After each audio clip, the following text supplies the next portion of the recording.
رک جائیے، اسکرول مت کریں۔ شاید آج اللہ تعالیٰ نے یہ ویڈیو صرف آپ تک پہنچانے کا ایک فیصلہ کیا ہے۔ اگر آپ ہر رشتے میں صرف آپ ہی جھکتے رہے ہیں، صرف آپ ہی معافی مانگتے رہے ہیں، صرف آپ ہی تعلق بچھاتے رہے ہیں، تو آج کی یہ بات تک ضرور سنیے، کیونکہ شاید آج آپ کی ایک ایسا جواب مل جائے جس نے برسوں سے آپ کے دل کو الجھا رکھا ہے۔ آپ کو پتہ ہے کہ کچھ لوگ ایسے ہوتے ہیں کہ اگر آپ 10 بار سلام کریں تو 11ویں بار بھی انتظار کریں گے کہ پہلے آپ ہی سلام کریں۔ دل کرتا ہے ان کے گھر کے باہر بورڈ لگا دیں، یہاں صرف ایک طرف محبت اور ایک طرفہ معافی قبول کی جاتی ہے۔ اور بعض رشتہ داروں کا حال ایسا ہوتا ہے کہ اگر آپ ایک دن فون نہ کریں تو سمجھتے ہیں کہ آپ نے پوری دنیا سے بائیکاٹ کر دیا، لیکن وہ خود 6 مہینے فون نہ کریں تو کہتے ہیں بس بہت زیادہ مصروفیت تھی۔ تو رکیے، اسلام ہمیں طنز یا تکبر نہیں سکھاتا، بلکہ حکمت، صبر، عدل سکھاتا ہے۔ قرآن کی آیت سنو، اگر وہ صلح کی طرف مائل ہو تو آپ بھی صلح کی طرف مائل ہوں، لیکن اسلام میں طنز یا تکبر نہیں سکھاتا بلکہ حکمت، صبر اور عدل سکھاتا ہے۔ اور آپ کو پتہ ہے قرآن میں اللہ تعالیٰ ایک بار پھر فرماتے ہیں کہ اگر برائی کو اس طریقے سے ختم کرو، دفع کرو جو بہترین ہو۔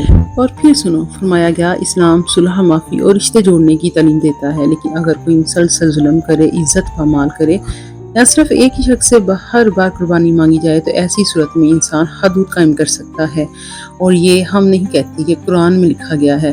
رشتے انا سے نہیں اخلاق سے چلتے ہیں۔ ہر بار صرف ایک شخص کا جھکنا بھی انصاف نہیں۔ معاف کرنا بہت بڑی نیکی ہے، لیکن ظلم برداشت کرنا نہیں۔ عزت نفس اور حسن سلوک دونوں ساتھ ساتھ چل سکتے ہیں۔ جہاں اصلاح کی امید ہو وہاں کوشش کریں، جہاں مسلسل نقصان ہو وہاں حکمت سے فاصلہ اختیار کیا جا سکتا ہے۔ اگر آج کی اس بات نے آپ کے دل کو چھوا ہے، اگر آپ نے یہ فیصلہ کیا ہے کہ رشتے بچائیں گے، اچھا کبھی آپ نے یہ غور کیا ہے کہ کچھ لوگوں کو ہر بات میں اپنی ہی جیت چاہیے ہوتی ہے؟ انہیں سچ سے زیادہ اپنی ضد عزیز ہوتی ہے، محبت سے زیادہ اپنی انا اور رشتے سے زیادہ اپنی بات منوانا۔ وہ یہ سمجھتے ہیں کہ اگر سامنے والا خاموش ہو گیا وہ جیت گئے، اگر کسی نے معافی مانگ لی تو وہ بڑے بن گئے، اور اگر کسی نے رشتہ بچانے کے لیے قدم پیچھے ہٹا لیا تو یہ ان کی طاقت ہے۔ ایسی جیت جس کے بعد گھر تو باقی رہ جائے مگر دل خالی ہو جائے۔ اور یاد رکھیے، دنیا میں بہت سے لوگ بحث جیت جاتے ہیں مگر اپنے ہی لوگ ہار جاتے ہیں، اور جب اپنے لوگ دل سے دور ہو جائیں تو پھر پتہ ہے آپ کو کیا؟ پھر زندگی کی سب سے بڑی نعمت ہاتھ سے نکل جاتی ہے، اور یہی جو چھوٹی چھوٹی خوشیاں ہوتی ہیں جو ہم نے اکٹھی کرنی ہوتی ہیں۔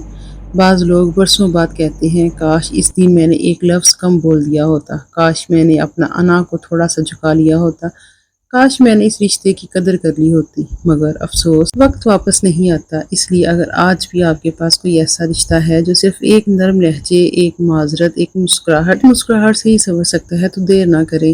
لیکن اگر آپ بھی ہر بار سب کچھ کر رہے ہیں تو دوسرا شخص مسلسل تکبر، ظلم یا بے قدری پر قائم ہے تو پھر رک جائیے۔ اور آپ کو پتہ ہے کہ زندگی کا سب سے بڑا نقصان یہ نہیں کہ آپ ایک بحث ہار جائیں، بلکہ یہ ہے کہ آپ اپنی ضد کی وجہ سے ایک ایسا دل توڑ دیں جو آپ کے لیے سچے دل سے دعا کرتا ہے۔ اس لیے آج اپنے آپ سے ایک سوال ضرور پوچھیے، میں رشتے جیت رہی ہوں یا صرف بحثیں؟ میں دلوں کو جوڑ رہی ہوں یا صرف اپنی بات منوا رہا ہوں؟ شاید اسی سوال کا جواب آپ کی زندگی، آپ کے گھر اور آپ کے رشتوں کو بدل دے۔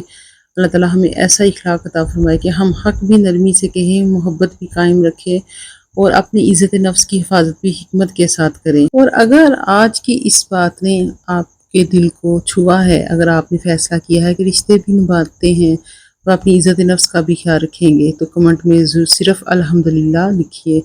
جزاک اللہ خیر۔